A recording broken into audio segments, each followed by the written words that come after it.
Good afternoon to you. Mark Sudduth, HurricaneTrack.com here with your Hurricane Outlook and discussion for August 12th, 2016. A lot going on, even though there's not a lot going on. Let me explain what I mean by that. First of all, you see here along the northern Gulf Coast this rather unfortunate situation with this non-tropical area of low pressure embedded in this extremely tropical air mass down here, dumping very heavy rainfall over parts of Louisiana, Mississippi. This is the area that affected parts of Florida.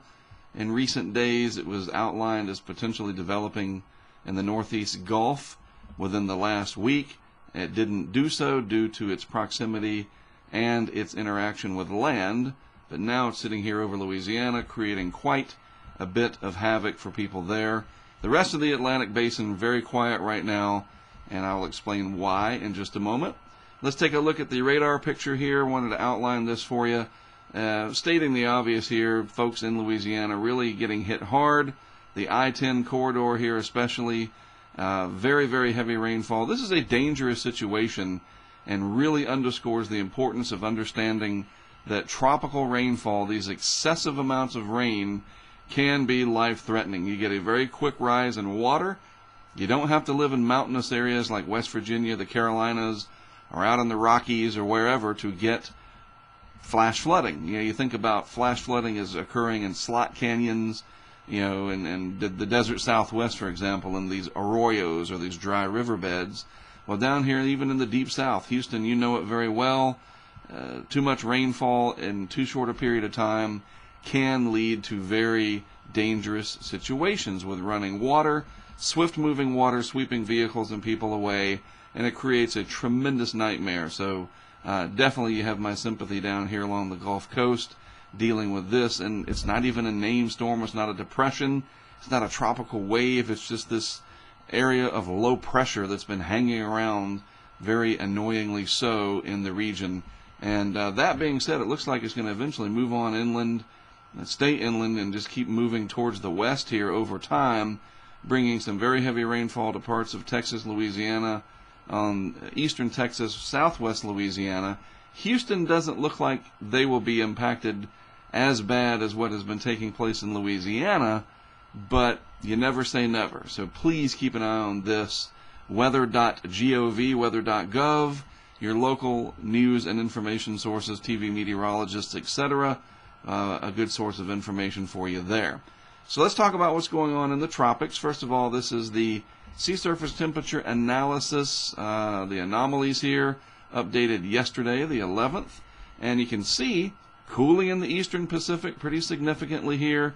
And boy, the rest of the tropical Pacific starting to come to life with these blues showing up, indicative of the attempt at the La Nina conditions. Also notice right here, this little blue patch. I mentioned in an update, I guess it was the last one, that heavy rain was going to cool off this area, and it sure did. So just goes to show that shelf water is susceptible to easily being disturbed as opposed to the deeper upper ocean heat content areas out here in the open Gulf of Mexico, the Western Caribbean, for example. Much harder to upwell or disturb that water. This will rebound in no time at all.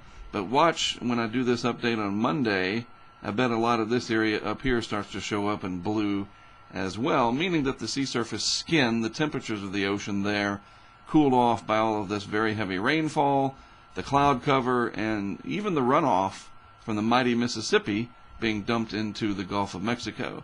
Now let me show you something. This is what it looked like on June the 2nd. I like to go back to this every once in a while. Notice especially how this has evolved, and of course how the Atlantic has warmed significantly. We go back to now, and you can clearly see a pretty big change there in the Pacific with the cooling along the equatorial region. And of course the Atlantic Basin really warmed it up out this way off the Iberian Peninsula, and the Western Atlantic as a whole quite a bit warmer than it should be. So the stage is set for a very busy hurricane season ahead compared to what we have seen since 2012. Whether or not that comes to fruition, we'll just have to wait and see. Here's another snapshot. This shows the actual sea surface temperatures. This is the area that has been eroded for the skin of the water, as I call it, and that's what it's termed, the skin of the ocean, that top layer, easily cooled off, especially when the water is shallow. And so you have some cooler water temperatures, by a couple of degrees Celsius, but that's a lot of energy that gets removed. Doesn't sound like much, but it does add up, especially when you're talking about fuel for hurricanes. But then the Western Gulf, and especially here in the Northwest Gulf, 31 degrees Celsius at the skin of the ocean. Unbelievable. I've seen people remarking about this, that the water is so warm, it's hardly even worth getting into, especially to cool off. Meanwhile, the Western Atlantic and off the East Coast and New England, etc., very warm water temperatures prevail. 29 degrees Celsius, isotherm way up here in the northern latitudes, getting there anyway. And look at this, the 26-degree isotherm, Atlantic City, New Jersey, water temperature near 80, if not higher than 80. So yeah, you can go down to the shore, the Jersey shore there. It's incredible. I've been there a few times, unfortunately for work always, never for pleasure. No vacations there yet, maybe one day. It's either been blizzards or sandy back in 2012. But look at that, water temperatures 26 degrees Celsius or higher, and that 26 degrees Celsius isotherm, and by the way, that's around 79.5, roughly 80 degrees Fahrenheit. Let me just outline it for you. It is not far at all from New England. And again, just hypothetical, if we were to have a hurricane run up the coast and go right into New England, it's going to come over some very, very warm water, and water that is warmer than it should be for this time of year. So we need to start keeping an eye on this, obviously, in the weeks to come. So what's happening with the tropics? Why aren't we seeing anything right now? Well, this is a nice little graphic that kind of shows areas that are more favorable than others. And again, generally, the higher on the scale we get here, the more the probability increases. And you can see that off of Africa, it's not the base map color here, it's not 0. So a little bit of favorability here in the main development region, somewhat in the eastern Pacific, but this has calmed down a lot lately. And then there's that little purple showing up near Louisiana. Luckily, I guess it really doesn't matter, but at least from the wind and surge perspective, that system being over Louisiana, it's not going to develop, at least into a tropical cyclone. And then the western Pacific, this is where the upward motion is right now. Another fancy way of saying that this is where conditions are most favorable. And so why aren't we having anything in the Atlantic developing right now? This is not 0. Well, let's take a look at a couple of parameters for the tropical Atlantic. Vertical wind shear, you can't get any more favorable than this. It is well below the climatological mean right here, the average. So no problem with vertical wind shear, the change of wind direction with height, so that the hurricane wouldn't get the top blown off of it, so to speak, or a developing storm. This, you get a big check mark, favorable. What about vertical instability? The complete opposite. Instability, the ability of an air parcel to lift into colder air with a lot of available moisture to create convection is, maybe not the exact meteorological way to define it, but that's how I look at it. The instability of the atmosphere. Hey, you know what? It's so simple. The atmosphere is very stable when you see this, way below where the climatological average is for this time of year. We approached reaching that line last week or so, but fell short dramatically. Not nearly as much as back here at the very beginning of the hurricane season, but this is off where it should be. Now we're starting to climb up again to right there, but vertical instability. The atmosphere is very stable right now, and no kidding, this water vapor, well, it's not water vapor, it's the total precipitable water in the atmosphere. Look at all of this through here. Just an entire, what is this, 10, 20, 30 degrees of longitude covered by very dry, stable air right here in the heart of the tropics. Now, behind it, to the east, a large area of moisture is coming off, and it reaches up here to almost, we'll call it about 25, 26 degrees latitude here. Almost the, well, curved up. You get the idea, right? And so that's going to start changing things slowly but surely. we're going to see this pattern break down of all this dry, stable air, and this may be leading the way. It's going to take time, but later towards the end of the month, I am already seeing the signs that the pattern will change, and that's when it's supposed to change. After August 20th is usually the big ramp up in the hurricane season, and I don't think that's going to be different this year. And let me just show you this too. Look at that coloring in there, very deep red, almost crimson, and that is the unbelievable moisture content in the northern Gulf just waiting to be tapped, and that low pressure area doing a good job of that at the at the expense, that's the word I'm looking for people in Louisiana and Mississippi. So I didn't get to do a This Week in Hurricane History on Monday, so I figured I'd do it today because it's still this week, right? Any day of the week is still this week, I guess. So let's go over it. What was the hurricane, This Week in Hurricane History, that had probably the biggest impact on me, maybe tied with Katrina?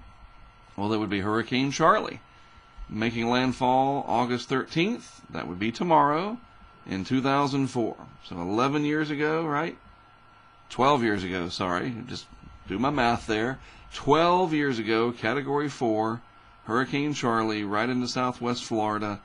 My team and I were there, and it was an incredibly harrowing experience. We captured some incredible data with the anemometer and the pressure sensor that we had on our vehicle. This is a satellite picture of Charley as it was approaching the coast of Florida. And let me outline what's what here. This is southwest coast of Florida. And there you go. Charley came on up into here, and it was unreal. No way to describe it. The video is on YouTube, so search Hurricane Charley Mark Sudduth, S-U-D-D-U-T-H, and you can watch it. It'll knock your socks off. There were other chasers down there, Jim Eds and Mike Tice, for example, a good friend of ours we work with named Greg Nordstrom. He was there, and for many of us it was the singular most intense day of our lives, at least for those of us that only chase, I hate the word chase, but intercept U.S. hurricanes. Some of those guys have been into the Pacific, and they've been in some of the strongest typhoons in recorded history. But I think Charley certainly set the bar. So here we were, back in the day, had pretty good internet using Sprint, but we also had this Barron's mobile threat net through XM Satellite Weather, and we were testing it out. And this is our GPS location. We were headed down I-75, and let's see, we stopped trying to figure out where it was. Right up in here at the top of the Charlotte Harbor, and sure enough, Charley came over. There's that very small core, only dozens of miles across, if that. There's our location at exit 170 along Interstate 75 near Port Charlotte. It came across Charlotte Harbor here, and the eye, that little tiny eye, 5 miles across, went right over us. And this is what it looked like after it was over. The houses that had storm shutters and well-constructed roofs and everything did fantastic. The landscaping was damaged. The buildings that had poor mitigation built in were completely destroyed, and we saw that. It was a $13 billion hurricane. Unfortunately, it killed people, and it was the start of a barrage of 7 major hurricanes that would hit the United States in 2 years, and we've had 0 since. Isn't that incredible if you think about it? 7 major hurricanes, Category 3 or higher, in 04 and 05 combined, and then not a single one since Wilma, the 7th, in 2005. Will that change this year? I would bet that it would. The way I'm looking at things now, I would say that's going to change. We'll see. We'll be there if it does, that's for sure. We'll talk about that a different day. Thanks for your attention today, as always. Again, I am Mark Sudduth for HurricaneTrack.com. Gonna take the weekend off. Nothing really brewing. If something pops up, I'll certainly post a video. Otherwise, I'll talk to you on Monday. Have a great weekend, and we'll talk again next week.